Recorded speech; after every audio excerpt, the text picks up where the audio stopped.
Un homme, il change pas en suivant des conseils, il change par frustration. Faut qu'il attende d'être dos au mur pour commencer à changer. Pour moi, OK. déjà, on est 3 fois. La première fois, on sort du corps biologique de notre mère. La seconde fois, quand l'homme est frustré d'une conquête amoureuse. Et la troisième fois, quand il perd ses parents. La plupart des hommes ne sont pas enchaînés, ils tiennent eux-mêmes leur chaîne. Tu l'as échangé contre du confort. Je pense qu'aujourd'hui, la meilleure servitude volontaire qu'on peut avoir, c'est la dépendance au numérique. C'est l'illusion du choix. Non, en fait.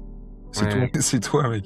C'est tout. Et moi, j'ai horreur de ça. J'ai horreur de cette victimisation constante. Je pense que on sous-estime à quel point on a notre part de responsabilité dans les événements. C'est qui disait, trouvez-moi un qui n'est pas esclave. Un est esclave du sexe, un autre de Ouais. l'argent, un autre de Ouais. l'ambition. Tous sont esclaves de l'espoir et de la peur. Je vois la liberté comme une contrainte. C'est beaucoup plus facile d'être servile, soumis à un patron, soumis à une société, soumis à des stéréotypes. La liberté, en fait, c'est une contrainte dure parce que la liberté peut engager des choix et ces choix-là ne peuvent pas forcément être des fois très agréables. Si je devais définir la liberté aujourd'hui, c'est que c'est...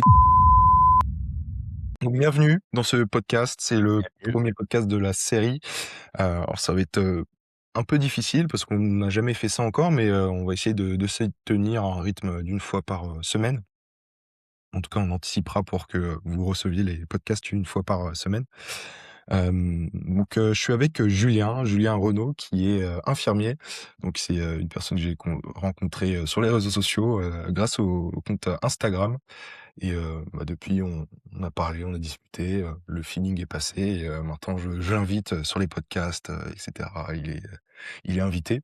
Donc moi, si vous ne me connaissez pas encore, donc c'est Jules Chrétien. Vous m'avez peut-être déjà vu passer sur Instagram, sur le compte Stoïcisme France.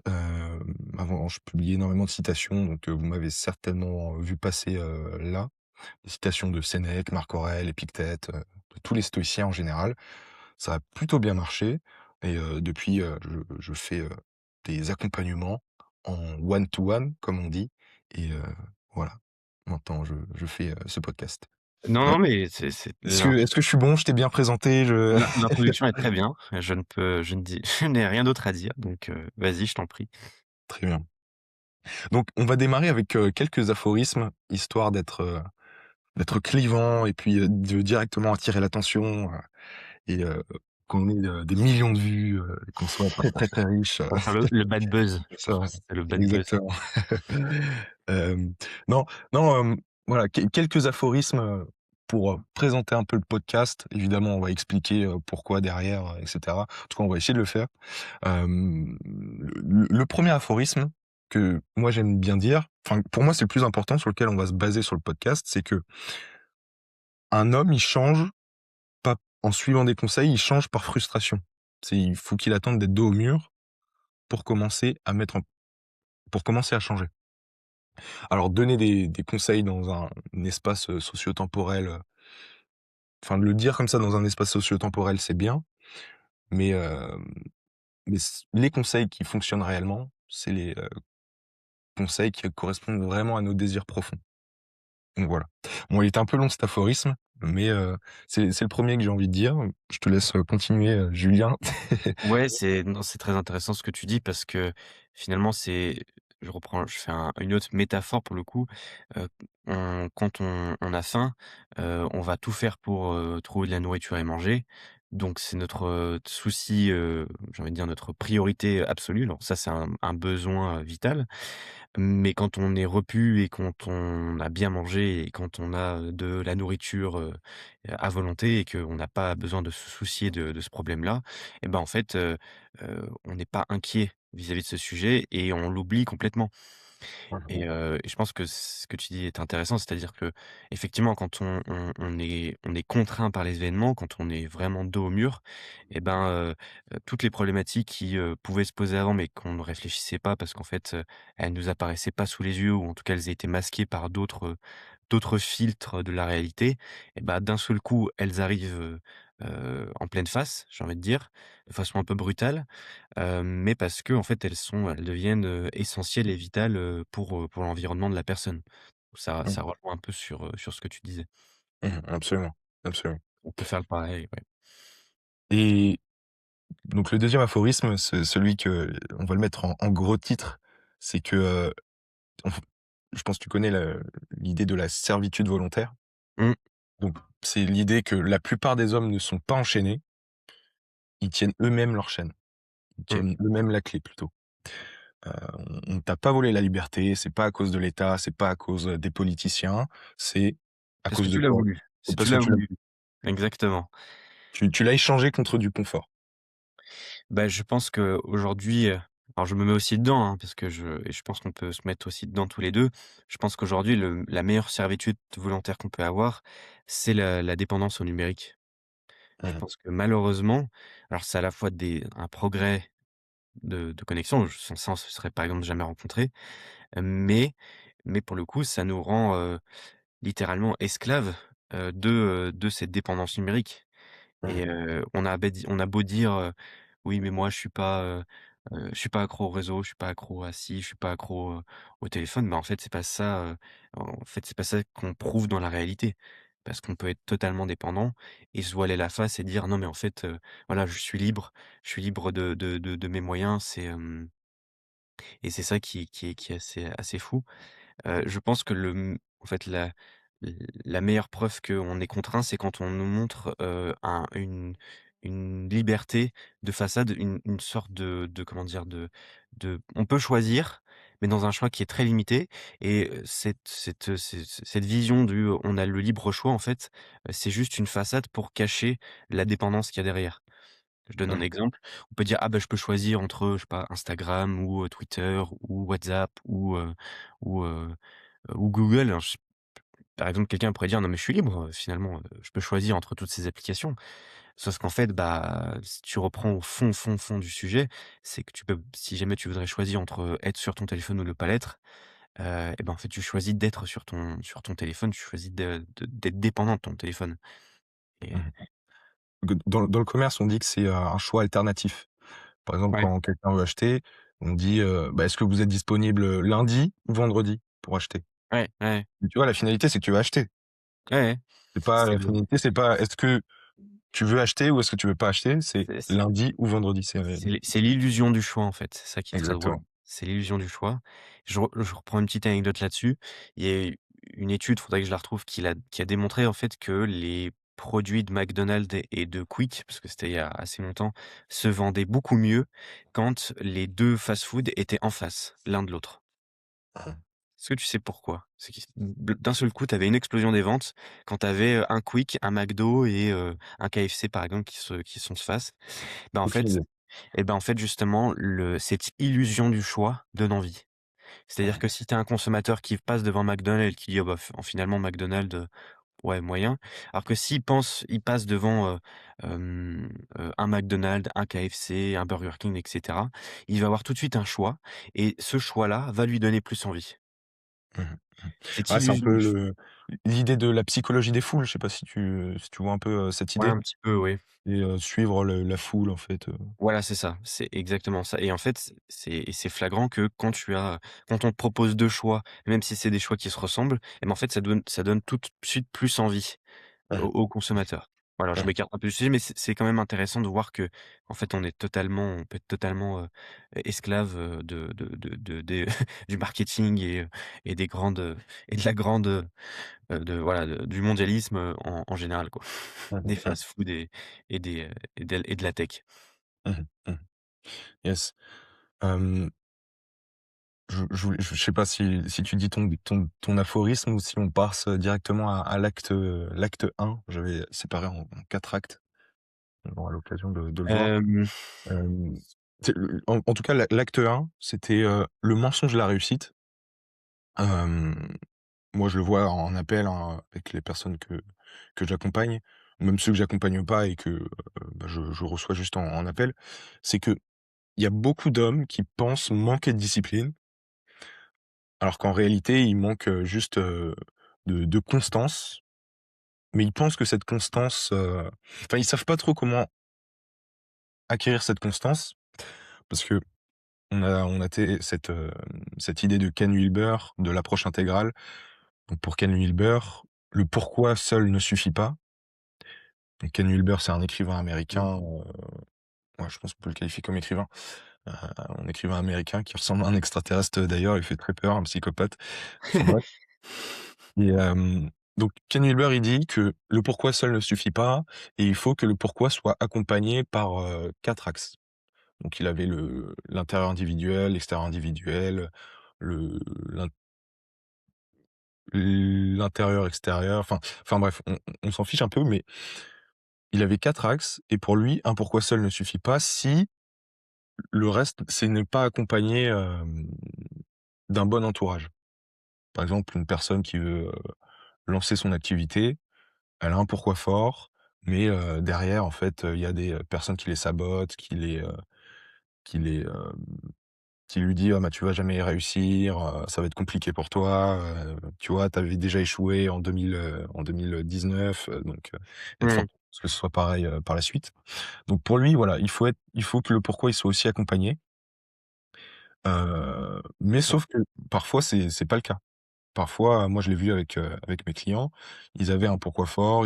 Voici la météo de Gulli. Modo te dit il fait beau aujourd'hui. Du soleil, de la pluie. Quel était le point commun entre Socrate, Marc Aurèle, Épictète, Aristote et même Platon? Oui, ce sont des philosophes, oui, ils viennent tous de l'Antiquité, mais ce qui nous intéresse vraiment, c'est comment ils sont devenus des hommes aussi solides, clairs et souverains d'eux-mêmes. Des hommes qui dominaient leurs émotions au lieu d'être dominés par elles. Des hommes qui agissaient avec constance, même sous pression. Le point commun, ils avaient tous des mentors. Pas des livres, pas des citations Instagram, des humains, des miroirs. Socrate questionnait pour révéler les contradictions. Marc Aurèle avait des professeurs, Rusticus et Fronton.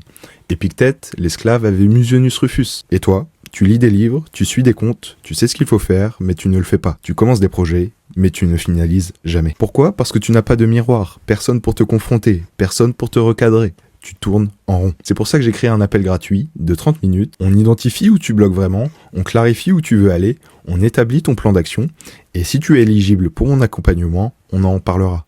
Mais même si tu ne rejoins jamais, tu repartiras avec plus de clarté. Ça a été le cas pour de nombreuses personnes. Je te mets des témoignages à l'écran. C'est toi qui décides. Soit tu continues à récolter des idées, soit tu réserves ton appel gratuit. C'est toi qui vois. Je vais pas te manger. Le lien est en description. Si tu veux, il s'auto-sabote. Ouais. Disons qu'ils des fois, peut-être qu'ils mettent leurs propres murs, ils se mettent des propres murs sans forcément s'en rendre compte et sans forcément, s'en apercevoir aussi. Parce qu'on peut très bien, être entouré de proches. Je prends l'exemple des proches parce que je pense que ça, c'est ce qui est le plus révélateur, dans beaucoup de situations. On peut être intérieurement, comme tu le dis, très motivé, avoir de la discipline, avoir, de l'endurance, je dis bien aussi bien physique que mentale. On peut voilà, développer un certain nombre de sujets. Si on est dans un environnement qui peut être hostile et ben, en fait, tout ça s'effondre. Et il y a des gens, qui, des fois même pour, bien faire, vont, te dire: «Ah mais non, mais fais pas ci, fais pas ça, le fais pas comme ci, le fais pas comme ça». Mais ce commentaire-là, bah, en fait, il est plus négatif qu'autre chose et ça peut être des fois d'une femme, entre guillemets, enfin, la femme de quelqu'un, de très bons amis, des connaissances au travail qui, du fait qu'ils sont très, très, très extérieurs aux situations que la personne peut vivre, peuvent lui dire: «Ah non, mais il faut pas que tu fasses ceci, il faut pas que tu fasses ça, il faut pas que tu le fasses comme ci, il faut pas que tu le fasses comme ça» et je pense qu'en fait ça induit du doute et ce doute-là, alors avoir du doute, c'est pas une mauvaise chose en soi, mais quand il y a, trop de doute ou quand il y a une overdose de doute et ben, in fine, ça détruit complètement le schéma de la personne. C'est ça qui est important. En fait, si moi je le vois avec mes clients, pour se bouger le cul, on va être on va être très franc, pour se bouger le cul, l'homme il a besoin d'un moteur et ce que je vois en fait, c'est les personnes qui ont pas de constance, qui disent, qu'ils ont besoin de plus de discipline, plus de ça, plus de ci. En réalité, c'est pas le cas. Tu as besoin de moins avoir pour pouvoir faire plus, être plus constant, plus, Quand quand tu dis moins avoir, ce serait quoi exactement? par exemple, mais les clients donc c'était le cas, ils venaient d'un milieu social très élevé, ils ont jamais manqué de rien, papa, maman ont toujours, payé leurs études, ils avaient toujours, cette, Ouais, donc ils étaient dans un sécurité qu'il y a derrière. ouais, il y a un confort, extrême, quoi. Exactement, ils baignent dans leur jus, en fait et ça leur Mmh, convient parfaitement ou en tout cas, ça ne fait pas encore assez mal pour pouvoir mettre des actions en place vers, ce qu'ils veulent, leur, mmh. vers leur constance, vers leur discipline. Mmh. En tout cas, ça ne leur fait pas assez mal pour bouger et ça, c'est la réalité. Il doit attendre d'être dos au mur pour commencer à chercher des solutions. Enfin, d'ailleurs, tu es infirmier, donc tu Oui, pourras me contredire là-dessus, mais c'est sûr. tu me contrediras pas là-dessus, je pense que c'est le cas. Mais les patients que tu as, ils commencent à écouter, tes conseils que quand la douleur, elle est à 8, 9, 10 sur 10. Mais quand c'est à 1, 2, 3 sur 10, bah, en fait, ils font rien. Non, quand c'est à 5 sur 10, ils font rien. Quand c'est à 1, 2, 3, et cetera, ils anticipent même pas, ils s'en fichent, complet et ils continuent à baigner dans leur jus. Mais c'est quand la douleur est à Mmh. 10 sur 10 au niveau du genou, là, il va commencer à t'écouter, voilà. Bah, je dirais même alors, sans alors tu me donnes l'exemple de la douleur, mais moi je prendrai un autre exemple. Des fois, tu as des patients qui peuvent avoir des débuts de problèmes de santé, du diabète, de l'hypertension, ce genre de choses, mais qui, par exemple, vont fumer beaucoup Mmh. ou qui vont manger ou boire beaucoup de boissons, sucrées. Mmh. Alors, toi, en tant qu'infirmier ou, en tant que personnel soignant ou même en tant que Camille, si tu as conscience que tout ça, c'est mauvais pour la santé, bah, tu peux le dire à la personne.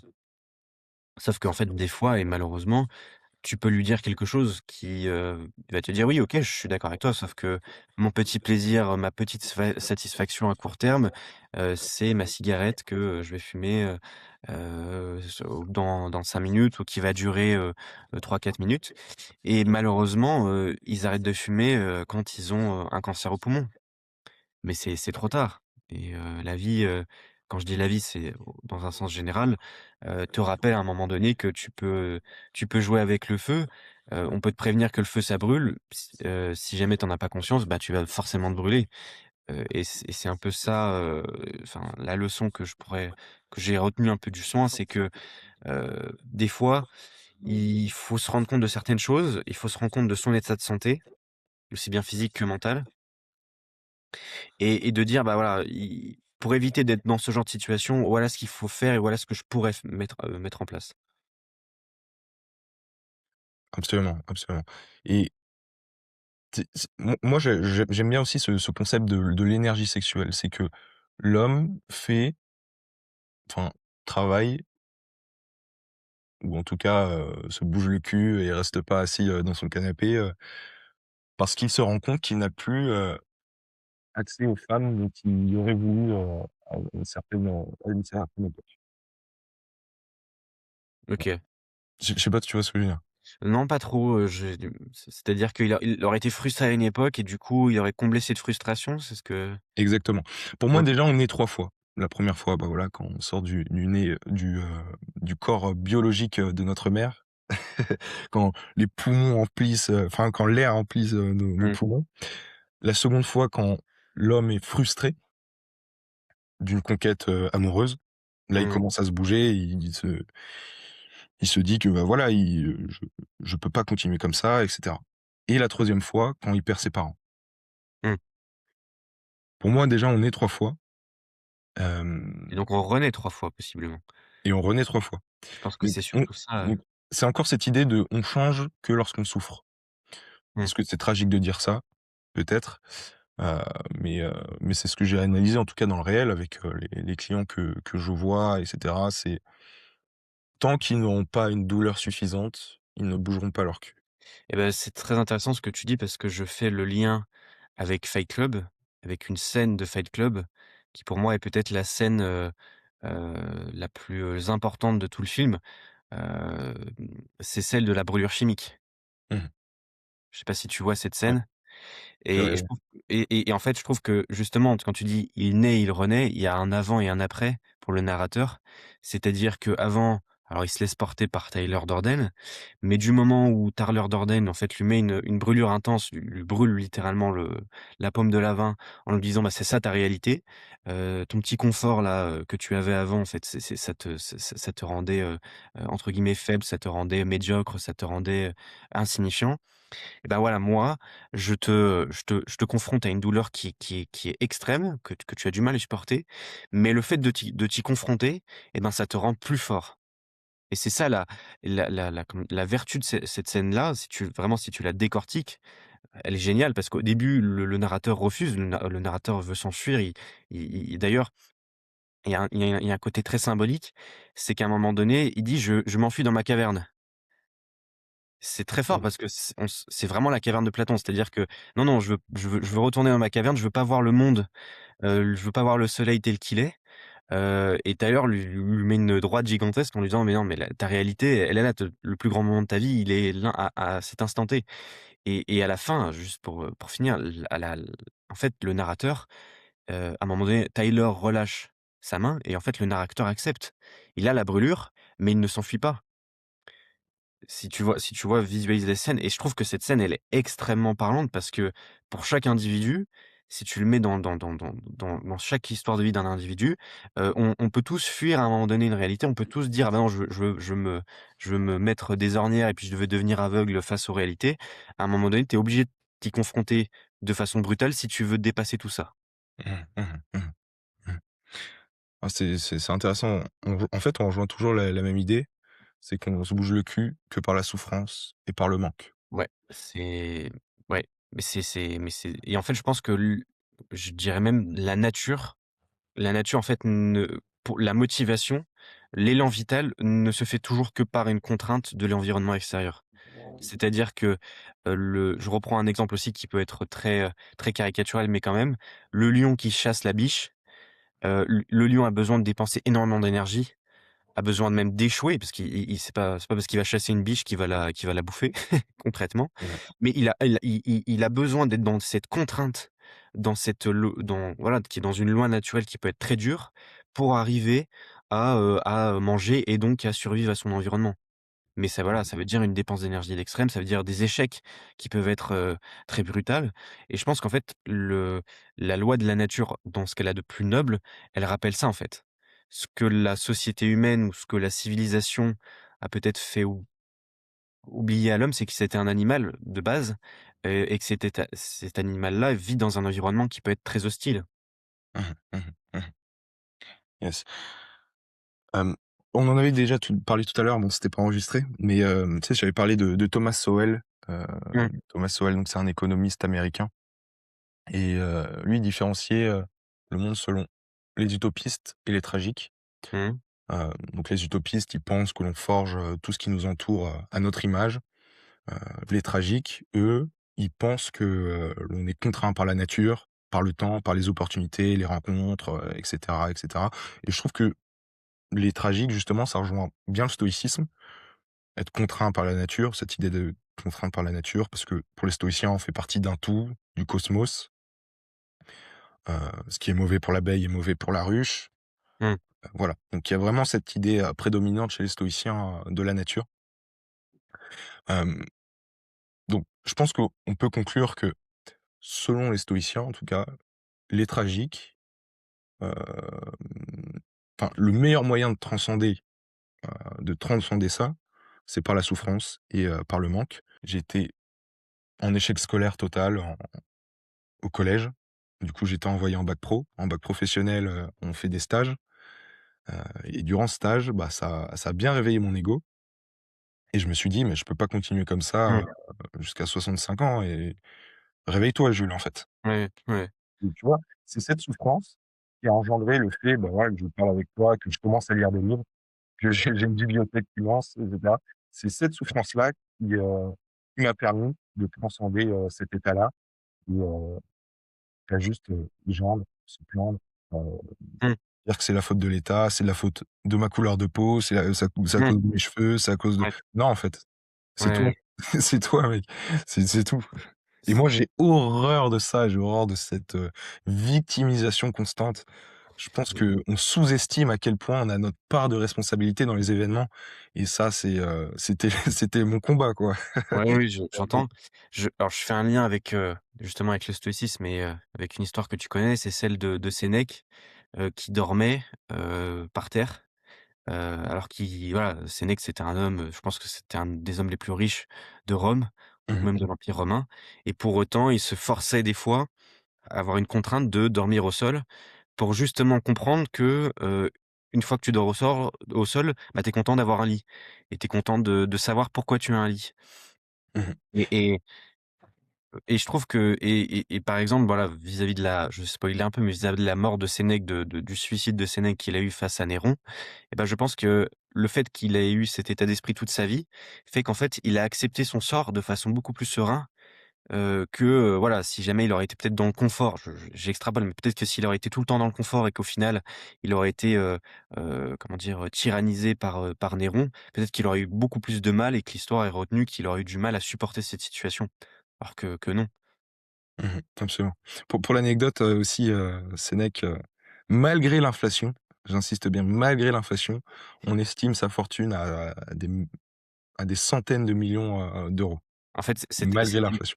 c'était le Musk de l'époque, mais le Musk qui a peut-être plus de de maturité, De sagesse, ouais, plus de ouais, sagesse, quoi. ouais. Ah, c'est vrai Et qu'on peut pas dire que une vertu qu'il a, Musk. c'est clair. Et c'est intéressant ce que tu disais sur, bah, il y a enfin le comment dire? Oui, voilà, le tragique d'un côté et l'idéaliste, enfin Utopiste. l'utopiste, voilà, l'utopiste de l'autre. Et je pense qu'en fait la question, parce qu'on pourrait dire: «Mais qu'est-ce qui fait que l'un vaut mieux que l'autre ou que l'autre vaut moins bien que l'autre?» Je pense que selon moi, c'est, comment ces 2 personnes peuvent arriver au bonheur Mmh. et comment ils peuvent atteindre un bonheur. Et je pense, ça c'est ma vision des choses encore une fois, que c'est beaucoup plus compliqué pour, l'utopiste d'arriver au bonheur, que pour l'idéaliste, enfin que pour le tragique. Mmh. Pour une simple et bonne raison, c'est que quand on est, utopiste, on a une sorte, je pense, une sorte de fantasme. Et le problème du fantasme, c'est que ça n'est que de l'idée. C'est-à-dire que si je entre guillemets, j'ai, l'utopie de dire que dans ma vie, je sais pas, je vais avoir, des dizaines de milliers de femmes, j'extrapole involontairement, je fais une caricature, mais justement, la caricature permet de grossir le trait, à l'extrême. Si je dis: «Voilà, je veux avoir des dizaines et des dizaines de femmes, je veux avoir un bateau de luxe, je veux avoir une maison de luxe, je veux avoir des voitures de luxe aussi». Donc ça, c'est mon objectif et c'est mon utopie dans la vie. Sauf qu'en fait, eh ben, ça, c'est quelque chose qui, même pour une petite partie de la population, qui reste quand même infime vis-à-vis, voilà, de l'ensemble de la population, mondiale, et cetera. Et donc forcément, si mon désir le plus propre, c'est d'aller dans cette situation, bah, je vais, être moi-même malheureux. Mmh. Je vais me mettre dans les conditions qui vont me rendre malheureux. Et je rejoins un peu ce que dit Épicure, c'est un désir qui est non naturel et non nécessaire. C'est non nécessaire parce que c'est pas ça qui pourrait te te permettre d'avoir un bonheur, heu, là, à l'instant présent. C'est voilà, c'est une imagination. Alors que je pense qu'au contraire, le tragique a une lecture beaucoup plus, directe et beaucoup plus froide vis-à-vis de la réalité. Ce que fait un peu le stoïcien et ce que fait voilà, ce qu'enseigne aussi le stoïcisme, en disant: «Bah, voilà, je regarde le monde tel qu'il est, je regarde l'homme tel qu'il est, je regarde ma situation telle qu'elle est, et comment vis-à-vis de là où je pars, de ma situation, des choses qui ne dépendent pas de moi». Tu as parlé justement de ta couleur de peau, mais je pense que c'est très important. C'est de dire: «OK, mais comment je peux dépasser ça, en fait? Comment je peux tendre vers quelque chose?» Sans arriver à un idéal, mais tendre vers quelque chose. Et je pense que ça, c'est beaucoup plus c'est ce chemin-là arrive beaucoup mieux, vers, une forme de bonheur que dans l'autre situation. Je pense que c'est Mmh. vraiment ça la leçon à retenir de ce que tu disais. Mmh. Parce que admettons que ce soit le cas. Admettons, ouais, voilà, tu subis du racisme, admettons que ce soit le cas. Qu'est-ce que tu peux faire concrètement? Qu'est-ce qui est devant toi, ici, maintenant, pour aller vers ton objectif et Bah, pour bien vivre? c'est sûr que tu peux pas à ton niveau, tu peux pas éradiquer le racisme. Ça, c'est une f enfin, c'est quelque chose de, je pense, de futile, mais comme tu peux pas éradiquer, je sais pas moi, les maladies, ou il y a des choses qui malheureusement sont des faits. Par contre, c'est de dire: «Mais comment moi, à mon niveau, je peux dépasser ça, en fait? Je peux aller au-delà de ça?» Et je ne m'a quelque part, c'est une victoire pour l'autre. Je pense que c'est vraiment une victoire pour un raciste de dire: «OK, la personne, en fait, se focalise sur moi, se concentre sur moi, et en fait ne peut est dépendant vis-à-vis de moi». Je sais pas si tu vois ce que je veux dire? Mmh mh. C'est-à-dire que c'est moi, en fait, qui définit ce qu'elle est en tant qu'individu. Alors que si tu prouves le contraire, si tu montres que tu es indifférent, je pense que c'est ça, en fait, la force, c'est de montrer que tu es indifférent au racisme. En disant: «Bah, voilà, je me prouve à moi-même et je te prouve à toi aussi que je peux dépasser cette condition-là». et ben c'est je pense que c'est une belle leçon, à tirer de tout ça. Mmh mh. Moi pour une ane pour l'anecdote, j'ai, un ancien ami, je me souviens, on courait et cetera ensemble et on faisait du foot ensemble à l'époque et on avait recroisé notre ancien coach D'accord. et moi je vais lui dire bonjour et cetera. Enfin, voilà, j'étais content de le recroiser et lui, il dit qu'il va pas lui dire bonjour parce qu'il est raciste et il dit qu'il est raciste parce qu'il le faisait pas jouer à l'époque. Mais en fait, la réalité, c'est qu'il le faisait pas jouer parce qu'il était mauvais au foot. Mmh. Ouais, parce que c'était sa couleur de peau. Pas parce qu'il était, arabe, Ouais, maghrébin, je ouais, sais pas quoi. Ça a rien à voir. ouais, Et c'est 2 du coup, ouais. tout ça pour dire qu'il faut pas tomber dans ce piège de, je ne joue pas au foot, donc il est raciste. Ça, Mais ça, c'est l'ego qui parle. ça, c'est Ça, l'ego qui parle. c'est l'ego malsain qui dit: Ça c'est contre moi, c'est sur moi, c'est à cause de enfin c'est ils sont contre moi». Alors que non, en fait, c'est peut-être à cause justement, c'est à cause de toi-même, mais de la façon dont toi-même tu vois les choses. C'est Mmh. toujours la c'est Et c'est presque méchant parce qu'il est en train de dire que le coach est raciste, quoi. Enfin, c'est quelque chose qui est assez bah, grave, quoi. je trouve que je pense que la facilité d'esprit, c'est le bouc émissaire. Mmh. C'est très facile pour l'esprit et quand je dis l'esprit, je dis aussi bien l'esprit individuel que collectif. Ouais. Je mets aussi bien ça sur le plan individuel que sociétal. C'est très facile de dire: «Si jamais j'ai pas de boulot, c'est à cause des arabes. Mmh. Si jamais je réussis pas dans la vie, c'est à cause des riches. Si jamais je sais pas, j'arrive pas à m'en sortir, Bah, c'est à cause» c'est une vision assez binaire. beh oui, C'est tout ou rien. c'est exactement et surtout mais surtout ça ne remet pas en question la personne en tant que telle. Parce que quand on dit une fois qu'on a dit: «C'est, la faute de du bouc émissaire» et je mets toute ma frustration sur lui et ben, in fine, je me remets jamais en question. Mmh. Je prends Mmh. l'exemple de ton ami, si jamais malheureusement il garde cette logique-là toute sa vie et ben, il va toujours dire: «Ah bah, c'est la faute, des racistes» et cetera, sans se dire que c'est peut-être sa faute à lui. C'est peut-être sa responsabilité à lui.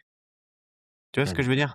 Mmh. Et je pense que une des forces d'esprit, c'est de ne pas tomber dans cette logique de bouc émissaire. Ça veut pas dire pour autant qu'il y a des gens qui peuvent être racistes. Mmh. C'est pas ça ce que je veux dire. Mais il faut aussi, dépasser ça en disant: «Beh, il faut pas que je tombe dans le piège de, qui peut m'être tendu en disant: "Bah, voilà, je vais mettre toute ma responsabilité sur lui et rien sur moi"». Mmh. Mmh. Et surtout, je trouve qu'on vit beaucoup mieux quand on a cette légèreté d'esprit sans se dire que, tu sais, enfin, tu vois, ça va en fait créer un système d'autoréalisation, Mmh. de d'autoréalisation, je sais pas la suite, mais bref. Mais Oui, oui, je si vois, tu je rentres vois. dans la pièce et que tu penses que ton collègue Mathieu te ment, quand tu es pas là, et ben, en fait, ça va être le cas. Tu vas en fait, toutes les situations, tous les événements qui auront dans ce sens, tu auras l'impression que c'est le cas, que Mathieu est en fait en train de te mentir. Mmh. «Ah putain, tu as vu, il a dit ça, bah, c'est peut-être parce qu'en fait, il me ment vraiment», tu vois? En fait, tu vas prendre tous les événements qui vont arriver et tu vas les prendre pour toi Mmh. et Mmh. pour ta, croyance. Alors, je sais pas si tu as déjà entendu parler des 4 accords Toltec? Oui. Ça dit quelque chose? Et justement, alors je les ai pas tous en tête, mais il y en a un qui me revient, c'est, un des accords Toltec, c'est: «Ne prenez jamais rien personnellement» Mmh. et ça regroupe parfaitement ce que tu dis. C'est-à-dire que je pense que des fois, la plupart des gens, en fait, sont peut-être indifférents à ce qu'on pense, à ce qu'on vit, parce qu'ils voilà, c'est pas leur problème. Mais le fait que nous, quand je dis «nous», c'est quand, la personne dit: «Ah bah, je vais me concentrer sur lui, je vais me concentrer sur ce qu'il pense, je vais, entre guillemets, imaginer ou fantasmer des choses sur ce qu'il pourrait dire, sur ce qu'il pourrait faire» et ben, en fait, c'est quelque part, c'est nous-mêmes qui nous paralysons la vie, qui nous pourrissons on se pourrit nous-mêmes la vie, c'est pas la faute de l'autre. C'est ta vision des choses qui fait que tu te pourris toi-même la vie. Mmh. C'est pas On lui revient à c'est la servitude volontaire. mais oui, exactement, mais et puis surtout, c'est ça tout ça, ça dépend et en plus, je refais le lien, ça dépend de toi. C'est pas lui qui te dit: «Tu dois penser comme ça, tu dois penser contre moi, tu dois, penser que je te mens». Non, c'est toi qui t'imposes cette servitude, cette contrainte. Mmh. Mmh. Absolument, absolument. Moi C'est, moi j'ai toujours cette, pour revenir un peu sur la discipline, j'ai toujours cette idée que on est la suite de nos actions. C'est que si tu veux être plus constant, il faut que tes actions soient plus constantes. Enfin, on est la suite de nos actions, c'est essayer, faire, construire, c'est ça mmh, qui nous façonne. Moi, je vois énormément de personnes aussi qui pensent qu'ils devraient, partir loin, arrêter le travail, prendre une année de césure. J'ai eu ça récemment, mmh. prendre une année de césure Oui, prendre du me recul, tout penser, ça. prendre du recul. Voilà, prendre du recul. C'est C'est ça il y a une qui phrase il y a une phrase très moi je trouve que c'est une phrase très bateau, prendre du recul. C'est-à-dire ouais, quoi? C'est-à-dire, je f parce que ça veut tout et rien dire, parce que tu peux prendre du recul sur une situation et retenir aucune leçon de cette situation. absolument. C'est Marc Aurèle d'ailleurs qui dit, «Nous cherchons des retraites à la campagne, au bord de mer, à la montagne, mais tout cela est de la plus vulgaire opinion parce qu'on peut se retirer à l'intérieur de son âme, n'importe où». Ouais, mais C'est Marc voilà. Aurèle qui dit ça. Mais et il l'a écrit il y a 2000 ans et il a encore raison aujourd'hui, quoi. Mmh, C'est mmh, peut-être même encore plus aujourd'hui. mmh. Parce que d'ailleurs, ce qui était marrant, c'est que je le questionnais. Bah, voilà, qu'est-ce que tu as retiré, de tout ça? Bah, il sait pas en fait. Il est toujours bloqué au même Oui, ouais, stade, voilà, c'est ça, donc c'est juste un schéma de fuite en fait, de fuir, le moment de je décision. je trouve que les phrases bateaux comme ça qui sont plus nocives qu'autre chose, c'est: «Je vais faire un travail sur moi-même, je vais Mmh. prendre du recul et je vais essayer de changer». Et Et en entreprise, c'est: «Ça fonctionne pas, je n'y arrive pas». Ah ça, c'est des phrases, mais c'est horrible. ouais, Enfin, ouais, ça veut rien dire, «Je n'y arrive mais pas», «Ça exactement, fonctionne mais pas». ça veut dire quoi? Je fais un travail sur moi? Travailler sur toi si ah OK, tu travailles sur moi, je peux méditer longtemps, c'est pas pour autant que j'ai fait du travail sur moi. Je pense que le vrai travail qu'on peut faire sur soi et c'est le stoïcisme enseigne ça, c'est comment je peux changer ma vision du monde et comment ce changement de vision peut m'apporter, comment dire? Un changement d'attitude au monde. Je pense que c'est surtout ça qui est le plus important et voilà, je pense que s'il fallait, entre guillemets «détruire et démolir des mythes», bah, je pense que ce serait le mythe «J'ai besoin de prendre du recul» ou «Il faut que je fasse du travail sur moi», quoi. Mmh, mmh. Absolument, absolument et tu as raison, c'est là où le stoïcisme est intéressant, c'est la perception, l'action, la volonté. Mmh. Déjà ces 3 piliers-là, si tu travailles là-dessus, je peux dire que tu Ouais, tu avances bien. exactement et voilà et je pense que je rajouterais aussi la phase d'acceptation. Je pense que le stoïcisme, la plus grande vertu du stoïcisme, c'est l'acceptation. C'est de dire, c'est en acceptant la situation, toute la situation, rien que la situation, que tu peux dépasser cette situation. Mmh mh. Mmh. Absolument. Donc finalement, pour pour se libérer de ces chaînes, pour être maître de soi-même, heu, la première étape, c'est déjà d'avoir conscience de ces chaînes, parce qu'on ne Mmh. se libère pas de quelque chose dont on n'a pas conscience. Hem, c'est la première étape qui est hyper importante, en fait. Donc, la question pour les auditeurs, même pour, les clients que j'aime souvent poser, c'est, de quoi est-ce que tu penses être dépendant? Et j'irai même encore plus loin parce que des fois, on n'a même pas cette vision, parce que c'est difficile, heu, de prendre de la hauteur. C'est justement d'aller demander à généralement, j'aime bien demander à des générations différentes. Ça peut être quelqu'un qui est beaucoup plus jeune que nous, quelqu'un qui est beaucoup plus vieux que nous et c'est lui demander de quoi est-ce qu'il pense qu'on est dépendant?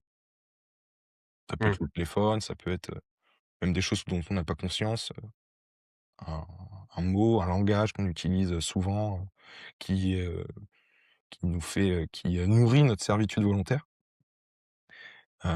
Donc voilà, c'est déjà avoir conscience de ces chaînes et la deuxième étape, bah, c'est le détachement. Se détacher de tout ce de tout ce comment on pourrait qui nous enchaîne tout simplement. Mmh. Mmh mh. Je pense que un bon test vis-à-vis de ce que tu dis, de se détacher, ouais, de ces chaînes, ce serait de dire: «OK, je visualise ce qui me fait le plus plaisir en ce moment» ou voilà, quel est le mon kiff absolu et de me dire: «Bah, pour une fois, je ne vais pas me faire plaisir». Mmh. Et je dis pas ça en disant il faut faire pénitence ou il faut, s'auto-flageller, c'est pas le but. Mais c'est de prendre conscience que si je suis en effet pas dépendant ou pas enchaîné vis-à-vis de ce qui me fait plaisir, typiquement, alors je donne un exemple, mais si c'est boire du Coca-Cola tous les jours, parce qu'il y a des moi je connais des gens qui, boivent des canettes, presque tous les jours, quoi. Aïe, le foie, Et aïe, aïe. le voilà, Trop pour bien. le pour le foie, pour les reins, enfin, rien qui est bon, mais je pense que le bon, comment dire? Mais en même temps, ça leur fait plaisir, donc c'est un plaisir à court terme, mais ça leur fait plaisir. Et je pense que la première chose pour se dire: «Bah, est-ce que je suis vraiment dépendant à ça?» C'est est-ce que je suis capable de me dire: «Ah bah non, bah, cette fois-ci, je refuse». Je fais en sorte que c'est moi qui dirige et c'est pas, l'objet qui me dirige. C'est ça, je pense que c'est déjà une bonne étape pour prendre conscience. Et si jamais je me rends compte qu'en fait, bah, j'y arrive pas et que j'ai besoin de boire ma canette ou de satisfaire mon plaisir parce qu'en fait, c'est plus fort que moi, bah, il faut peut-être déjà travailler là-dessus en disant, bah, peut-être que la première chose, c'est essayer de dire: «Bah, c'est pas plus fort que moi, je me maîtrise et en me maîtrisant, je deviens maître de moi-même». Je pense que c'est Mmh véritablement ça le ce qu'il faudrait retenir. mh. Au début, ça va créer un manque et puis après une bascule, elle va se faire. On va être, de plus en plus, serein et ça va aller de mieux en mieux, quoi. Mmh. Voilà, mais je pense que c'est vraiment important de visualiser ça, en fait. Mmh mh. Il y avait une belle citation d'Épictète. Il disait que: «Qui se soumet, à la nécessité qui se soumet à la nécessité est sage». Mmh. Oui, oui. Et je pense que, ouais, la sagesse aussi, elle s'acquiert par ça, par, par le fait de se soumettre volontairement au manque. Mmh. Ouais, oui, oui, oui, et justement, je reprends sur ce que tu disais au début.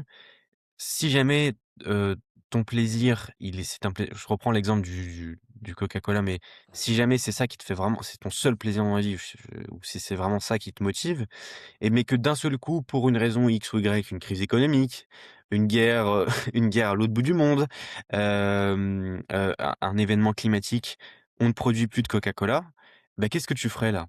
Parce que tu serais très embêté si du jour au lendemain, le plaisir matériel qui te motive ou qui te donne de l'action n'existe plus ou n'est plus, disponible. Bah, comment tu fais? Mmh. Ça, C'est je pense. à l'image des zombies là, tu sais, aux États-Unis, je sais pas si tu as déjà vu les vidéos, Oui! Ah oui, des drogués, ouais, des des drogués, ils avec arrivent la pas à drogue du bouger. zombie, ouais. Ça c'est le paroxysme, mais bon, Ouais, alors ça, je c'est suis pas voilà, ouais, dans ça cet ça état-là, mais pas mais loin. oui, oui, oui. Mais tu vois un peu, tu visualises mais quand je dis ça, je dis aussi pour la mode, enfin ça prend pour tout, pour Ouais, le ça va shopping. pour tout, hein. Si jamais ton seul plaisir ou tout ce qui te rend heureux dans ta vie, c'est de faire du shopping, bah, c'est un plaisir qui est quand même, très limité parce que ça veut dire que si jamais toutes tes entreprises favorites ferment, bah, du coup, tu es plus heureux. Ou en tout cas, tout ton bonheur va s'effondrer. Mmh mh. Mmh Et je mh. pense que voilà, en fait, se dire: «Voilà, je me contrains et je me restreins», fait qu'en même temps, bah, je pourrais accepter des situations. Si jamais du jour au lendemain, tout s'écroule, et ben, je peux accepter que, tout s'écroule sans problème. Parce que j'ai moi-même entamé un processus où j'ai écroulé certaines choses en moi. Mmh mh. Et je pense que c'est important de visualiser ça. Mmh mh. C'est Sénèque qui disait, «Trouvez-moi un qui n'est pas esclave. Un est esclave du sexe, un autre de Ouais, l'argent, un autre de mmh, l'ambition. Tous sont esclaves, de l'espoir et de la peur». mmh, Et moi, je parle souvent de ça avec, les membres de l'accompagnement, c'est peur et espoir. ouais, La peur te tire vers le bas, l'espoir te tire vers le haut. mmh, Et ça veut pas dire que c'est foncièrement mauvais, mais parce que l'espoir d'un côté, il te tire vers le haut, il te pousse à avancer, mmh. mais il te fait quitter aussi l'instant présent et parfois il peut être nocif. Parce que si tu quittes l'instant présent, bah, tu es plus à même, d'être concentré et de faire pleinement la tâche qui est devant toi. Je mettrais en aussi un autre parallèle, alors là, c'est plus avec la fable, de La Fontaine entre la cigale et la fourmi, parce que c'est très intéressant ce que tu dis. En fait, cette fable, bon, au-delà de son histoire, elle démontre quelque chose de très réel, c'est qu'il y a d'un côté la cigale qui aide que dans l'instant présent, qui ne vit que dans l'instant présent, et la fourmi qui, de l'autre côté, qui ne vit pas dans l'instant présent, mais et qui est dans le très long terme. Et je pense que il faut pas tomber dans l'un et l'autre. Parce que bon, la morale dit que la fourmi a raison et que la cigale a tort. Je suis pas forcément d'accord parce que si jamais tu ne vis pas dans l'instant présent, si tu ne profites pas de ton bonheur dans l'instant présent, et que tu dis: «Bah, je remets ça dans 10 ans, dans 20 ans», Typiquement, si je vise d'être riche d'ici 10 ans, d'ici 20 ans, mais donc du coup, je me contrains aujourd'hui et je me restreins et je ne trouve pas mon bonheur aujourd'hui, bah, qui te dit que dans 10 ans ou dans 20 ans, tu as une maladie grave et que tu ne peux pas accéder à la richesse que tu as produite? Mmh. Heu et ce serait un comble de voilà, ce serait un comble de dire: «J'ai cherché toute ma vie la richesse, mais le jour où je l'ai, j'ai plus un état de santé ou j'ai plus une forme suffisante, pour profiter de cette richesse-là». Mmh. Mmh. Et voilà, et Je ça vois. pour moi ça, je pense que c'est la fourmi, poussée à son paroxysme, qui en fait ne peut pas profiter de son instant présent. À l'inverse de la cigale qui par contre elle, bah, est dans l'inverse, c'est-à-dire qui profite tellement de l'instant présent qu'elle ne peut pas, se satisfaire au long terme. Mmh. Et voilà, je pense qu'il faut essayer de trouver un juste équilibre entre ces deux personnalités-là, ces 2 phases-là, de la vie, en fait. Mmh. Sénèque disait aussi, je cite, je fais que de citer, on va dire que je vis, par procuration, mais j'essaie de voir un peu plus loin. Sénèque disait: «En tout l'excès est un vice». Mmh, En tout l'excès est un vice et moi je vois aussi ça avec mes clients. C'est, moi j'ai un client qui est directeur, qui travaille énormément et ce que je lui dis souvent, c'est comme enfin je lui recite Sénèque. mmh, Sénèque disait: «Comme la nuit succède au jour, le travail doit succéder au repos». Parce ouais, que le travail total rend fou. Il dit pas ça comme ça, mais c'est l'idée et l'oisiveté totale amollit. mmh, Donc il s'agit en fait de trouver le juste milieu, mmh. le juste milieu et bah, c'est le travail qu'on effectue ensemble. Hem, c'est de trouver ce juste milieu. Qui voilà et qui ne peut être enfin, c'est compliqué à jauger, hein, je dis pas que c'est quelque chose de simple, mais il faut déjà, je pense, visualiser ces deux visions-là, ces 2 personnalités-là, pour ne pas tomber ni dans le piège ni de l'un ni de l'autre et justement trouver un axe, un juste milieu qui peut satisfaire, voilà, la personne telle qu'il est, en fait. Mmh mh. Mais tu vois encore la métaphore est hyper intéressante parce qu'il met toujours en rapport avec la nature. Mmh, Il dit pas il dit pas le trav tu dois travailler 50 et te reposer 50. Il dit: «Comme la nuit succède au jour» oui, et la nuit, elle succède au jour, pas tout le temps de la même durée sur l'année. oui. Mmh mh. Tu vois, il y a des journées qui sont plus longues en été, c'est plus long Ouais, et ouais, en ouais, c'est hiver, vrai. les nuits sont plus longues. Ouais, Donc ça ouais. veut dire qu'il faut plus te reposer la nuit. Enfin, tu vois, je Oui, pense oui, je qu'il vois, veut je même vois. aller, dans cette idée, Sénèque. Voilà. Oui, oui, je vois bien l'idée et puis de dire que c'est naturel au fond, que c'est totalement naturel et qu'il faut accepter, que ça soit, naturel, quoi. Mmh mh. Absolument, absolument. Ah, j'adore le stoïcisme. Pour moi, c'est Mmh, ouais, j'aime mieux l'épicurisme quand même, mais le stoïcisme a des vertus.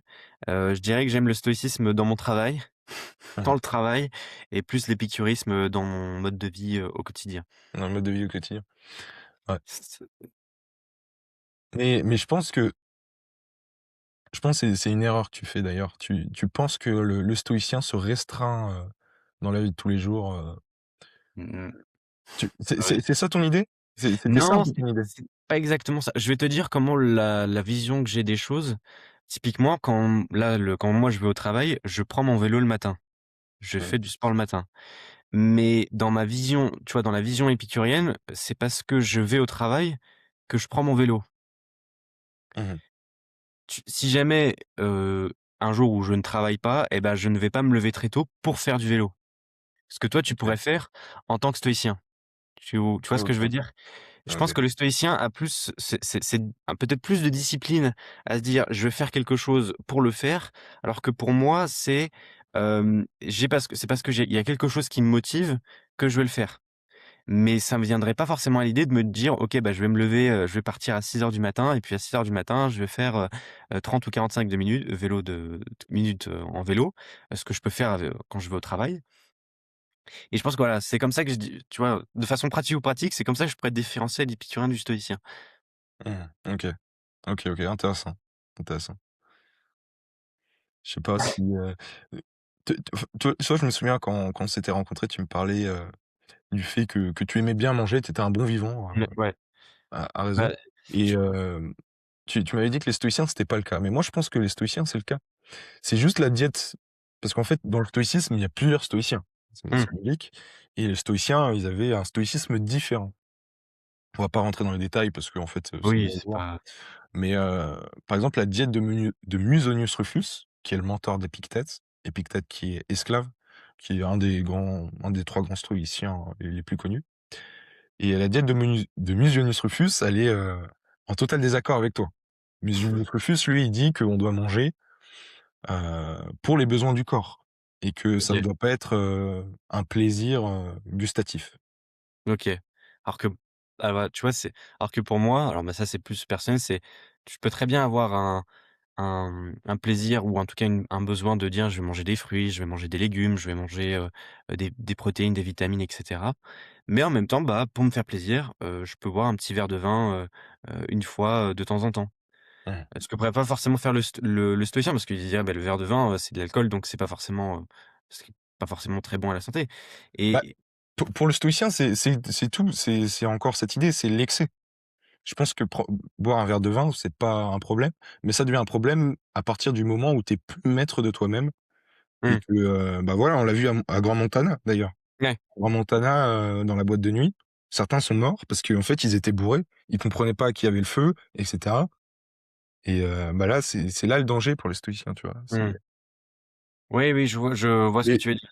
mais tu vois, on peut facilement imaginer que Marc Aurèle, buvait du vin, Oui, tu oui, vois l'idée, il était oui, empereur, oui. Mais enfin, en tout cas, moi, dans ma vision des choses, c'est le plaisir, enfin le comment dire? Le plaisir gustatif quand il est modéré et je pense que c'est intéressant ce que tu dis parce que tu me dis, en fait, la modération, mais je suis assez d'accord avec toi. Je suis pas quelqu'un qui va, boire de l'alcool, il va te non prendre parce que pour un ivrogne. ouais, c'est ça, on va me prendre pour un ivrogne. Non, parce que la caricature qui est souvent faite à l'épicurien, c'est que voilà, il boit comme un trou, il fait l'amour partout, il fait, voilà, il est justement, il est dans cette forme d'excès et de vice. Il tombe dans une forme de vice, ce que n'enseigne pas le stoïcien, mais par contre enfin l'épicurien. Mais ce que dit Épicure et ce que je retiens, c'est, bah, les petits plaisirs simples, il ne faut pas forcément s'en priver si jamais, ils nous font plaisir parce qu'in fine, ils nous rendent heureux. Les petits plaisirs simples, c'est bronzer, l'été. Tu vois?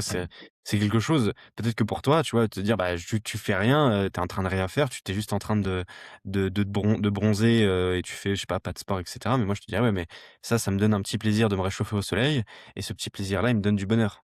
Mmh mh. Tu vois? Si on fait une petite comparaison tu vois, entre le pictualisme et le stoïcisme, quoi. Mais du coup, le stoïcien, il dirait que, ton bonheur, il dépend des petits plaisirs? Peut-être.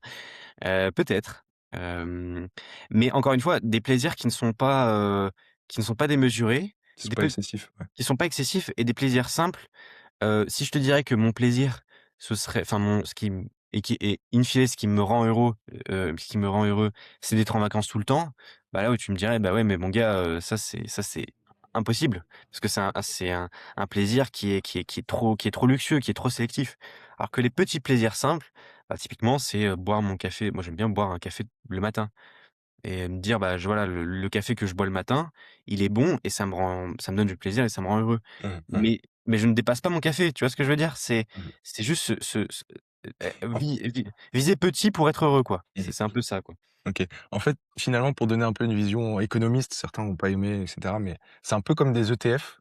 Les ETF, en fait, c'est quoi? C'est, plein de petites, comment on pourrait qualifier? Plein de petits, investissements que tu fais sur certaines entreprises et tu investis, en fait, sur tellement d'entreprises qu'au final, ça te donne un certain pourcentage qui te permet Mmh, d'augmenter ouais, et bah, voilà, je voulais faire un peu le parallèle sur ça. En fait, c'est des ETF où si jamais tu perds un petit plaisir, bah, en fait, derrière, tu en as déjà tout plein et donc ça te permet de au lieu de perdre, je sais pas, 20 de plaisir, bah, mmh, tu perds, peut-être 2 parce qu'en fait, mmh, derrière, tu as les autres. mmh. Ouais, oui, je vois ce que tu veux dire. C'est une question d'investissement et de multiplication des investissements, en fait. Si on parle en termes pratico-économiques, c'est un peu ça, ouais Mmh. Ah, et il y en a qui aiment, quand tout est économie, pour certains, tout est économie, donc j'ai voulu donner cet exemple. ouais. Je pense que ce serait sympa qu'on fasse, un stoïcien vs un épicurien, une sorte de fight à la MMA en disant: «Mais qui, qui dit quoi? Qui dit mieux?» Non mais voilà, c'est pour rigoler un peu, mais c'est un peu l'idée, quoi. Mmh mh. Mmh. Mmh. Tu Ouais, bon, on arrive sur la fin. Il y a aussi, c'est vrai qu'on l'a peut-être pas mentionné, hem, mais comment est-ce qu'on devient esclave de soi-même? Ça, c'est une bonne question. Je Et c'est dirais quoi les qu'on marqueurs? Enfin, je c'est dirais dommage que de parler de ça au bout de 48 minutes, mais bon, c'est pas grave. je dirais que on devient esclave de soi-même quand c'est l'environnement qui décide pour nous. Mmh. Mmh. Quand je dis ça, c'est quand je dis ça, c'est, hem, typiquement, heu, je reprends un exemple, je suis en soirée, j'ai pas très envie de boire de l'alcool parce que bon, bah, ce soir-là, si jamais les autres sont autour de moi et me font de pression en disant: «Ah allez, bois de l'alcool, c'est bien, machin» et que je cède, bah, en fait, je suis esclave des autres. Mmh. C'est Sartre qui disait: «L'enfer, c'est les autres». Bah, on est en plein dedans, quoi. Je prends cet exemple-là, mais je peux en prendre d'autres. Si jamais voilà, j'ai mon environnement j'ai un environnement qui est toxique et que Mmh. je n'arrive pas à me détacher de cet environnement-là et ben, en fait, c'est là où je suis, esclave je suis plus maître de moi-même, en fait, je suis esclave de tous les événements extérieurs et je pourrais rajouter, c'est la même chose vis-à-vis des événements qui peuvent arriver vers moi. Je reçois une bonne nouvelle, ça me fait plaisir. Donc bon, voilà, c'est une bonne nouvelle. Par contre, si c'est une mauvaise nouvelle, ah bah là, je me mets dans tous mes états, ça me fait pas plaisir. Mais finalement, en fait, je suis dépendant et esclave. In fine, le maître, en fait, c'est les nouvelles que je reçois. C'est pas si elles sont bonnes ou si elles sont mauvaises. En fait, c'est pas ça ma problématique. Ça, c'est Mmh. que de la forme. Mmh. Le fond des choses, c'est de dire, eh ben, en fait, je suis le maître, celui qui me domine, c'est les nouvelles que je peux avoir ou c'est les événements qui peuvent arriver sur moi. Mmh. Et déjà, voilà, se détacher de ça en disant: «Bah, j'essaye de voilà, d'aller, j'ai envie de dire, par-delà le bien et le mal». Je reprends un peu cette formule-là, mais en dépassant cette condition, de dire: «OK, mais est-ce que c'est finalement c'est les événements, est-ce que j'arrive à m'en détacher ou en tout cas à ne pas être dominé par ces événements?» et ben, c'est à partir de ce moment-là où je fais un renversement, entre guillemets, un renversement, des informations et c'est moi qui domine. C'est plus eux qui me dominent, c'est moi. Mmh. Je deviens le maître et plus l'esclave. Mmh. Mmh. Ah, la notion de bien et de mal, elle est super intéressante. Je trouve que les philosophes, ils ont des points de vue, hyper différents là-dessus et je trouve que c'est assez intéressant. Enfin bref. Mais donc comment on devient esclave? Moi, je le vois avec moi, je l'ai vu aussi avec mes clients, mais c'est, souvent on agit par peur. On Mmh. agit, juste par la peur, c'est la peur qui nous pousse à agir. Donc là, on n'est plus maître de nous-mêmes, on est esclave. On cherche à prouver aux autres, Mmh. notre supériorité, notre amélioration, notre Oui, mais ça avant-après, Et ça encore une fois, ce que tu parles, c'est de l'ego. C'est que de l'ego, en fait. ouais. C'est et je pense que une si jamais il y aurait peut-être un point, peut-être le point le plus absolu, en tout cas l'idéalisme le plus absolu que tu peux avoir en tant que stoïcien, c'est de détruire, de tuer complètement ton ego. Je pense que je pense que bah, après c'est peut-être que c'est après on en a toujours un peu, mais en tout cas plus tu as annihilé ton ego, plus ton ego, n'est plus, aussi présent, peut-être que c'est là où tu arrives à une forme la plus satisfaisante de stoïcisme. C'est comme ça en tout cas que je vois les choses. Moi, pour moi, c'est encore la même idée, c'est en tout l'excès est un vice et je pense pas que l'ego, faut l'annihiler total. C'est-à-dire que regarde-moi la situation que j'avais présentée tout à l'heure, quand j'étais en bac professionnel et cetera. C'est mon Mmh, ego qui a travaillé et qui m'a permis de transcender cette situation. C'était la mmh. souffrance dans laquelle j'étais et si j'avais pas d'ego à ce moment-là, je serais resté, je Ah serais oui, ouais. resté encore, plombier, j'étais, dans le chauffage, climatisation, plomberie pour ceux qui connaissent un peu et je serais resté comme ça. Mais tu vois, c'est pas mauvais en soi, mais Non, en bien tout sûr. cas, j'aurais pas été à ma place. En tout cas, j'aurais pas Oui, eu oui. le sentiment d'être à ma Oui, place. donc oui, oui, je vois ce que tu veux dire. C'est pas peut-être pas le détruire, mais en tout cas ne C'est l'ego qui aveugle, ouais, voilà. Le fait que ça ouais, c'est peut-être ça, que ça soit pas aveuglant en fait. c'est ça. Ou, Si l'ego commence à t'aveugler, là, l'ego est en trop. mmh, Voilà. OK. Un autre marqueur aussi, c'est, et je le vois quand même, bon, pas assez souvent parce que je trouve que c'est une mine de rien, bon, c'est pas évident, mais globalement, je trouve que, c'est quand même assez intégré par tout le monde, même les gens qui connaissent pas trop le stoïcisme. C'est cette idée que, on croit que tout dépend de nous. Mmh. C'est, la différenciation entre ce qui dépend Ouais, de nous, ce qui dépend dichotomie, pas de nous. du contrôle. Hein? Tu dit quoi? Je dis la dichotomie du contrôle en Ouais, fait. exactement, exactement. Donc finalement, le point, c'est que la toute-puissance, bah, c'est une illusion, Mmh. mais l'impuissance totale aussi. Mmh. On est encore dans cet équilibre, heu et vraiment le pouvoir, en tout cas, il est, Donc le fait de trouver cet équilibre et de faire la distinction. Mmh. Ouais, je vois.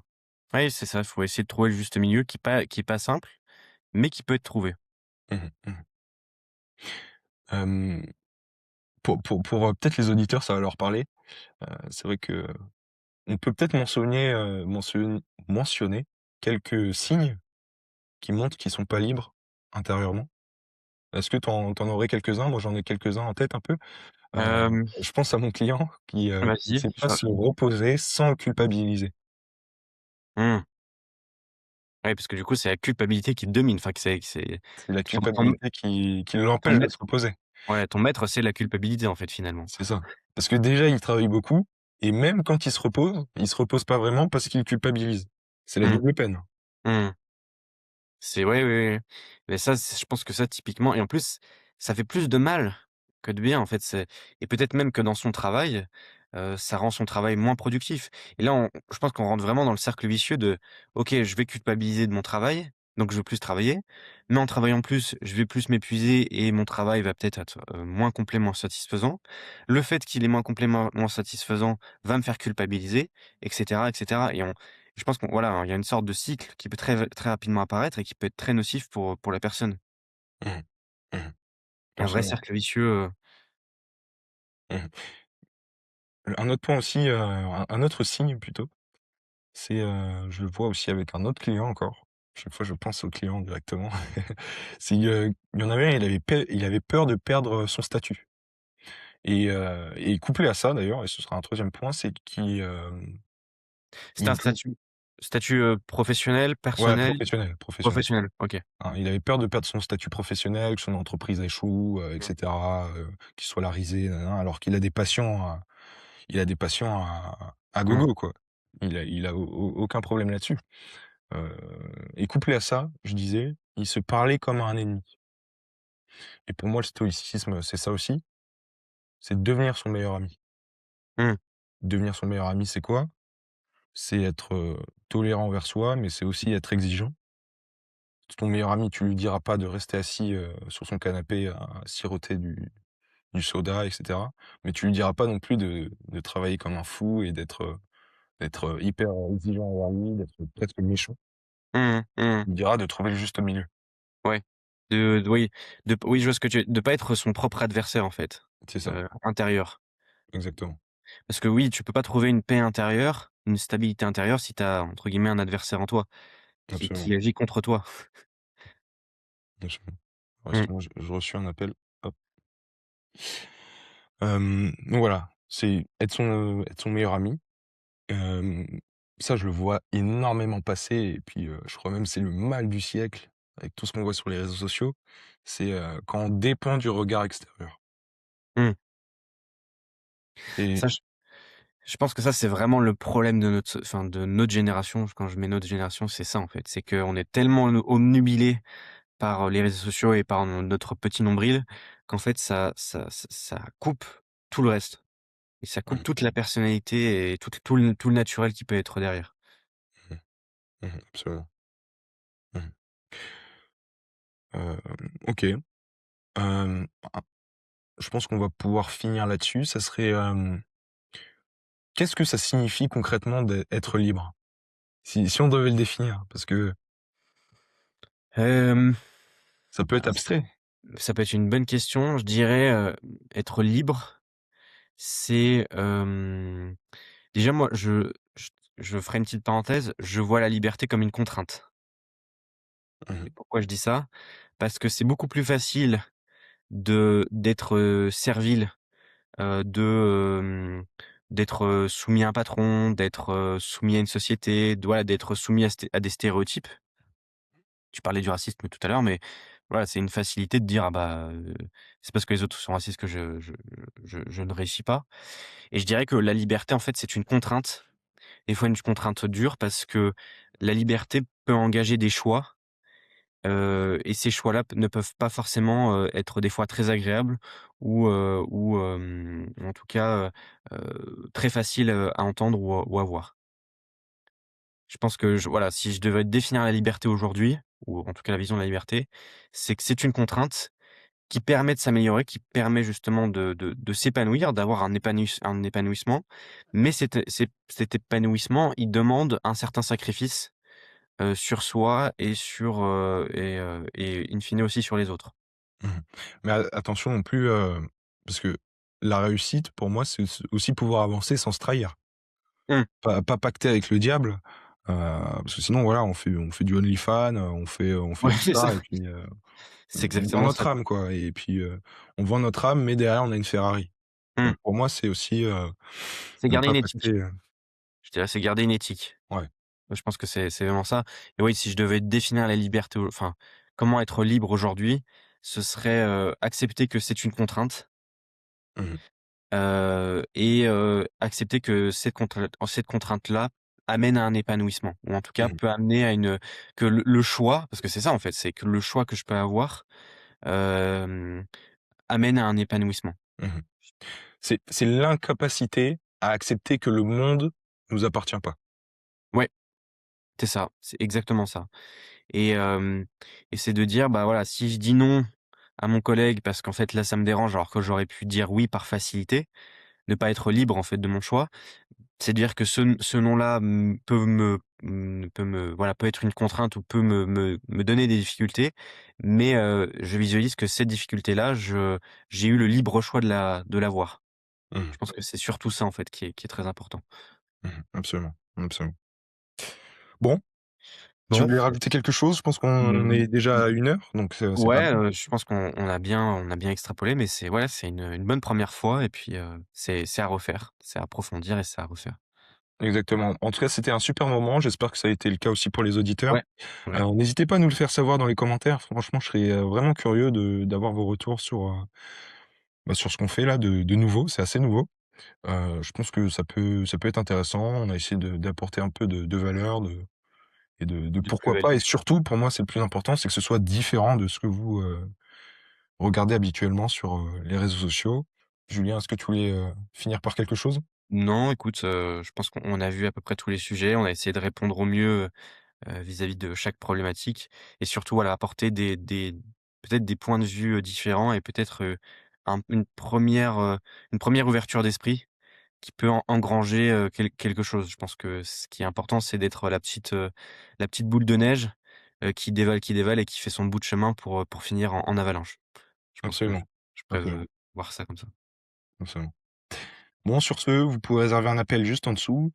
Vous méritez aussi votre étude de cas. Dans un premier temps, en fait, je regarderai on analysera plutôt votre situation, voir vraiment si je peux vous aider, voir, où est-ce que vous voulez avancer, sur combien de temps et cetera. Il y a énormément de facteurs. Le premier appel est gratuit, évidemment et dans un second temps, on parlera, de l'avenir, ce que vous souhaitez, mettre en place pour, aller vers, vos objectifs, ou, là où est-ce que vous êtes, bloqué actuellement. Voilà. OK. Sur ce, je vous souhaite une bonne journée et puis, à très vite.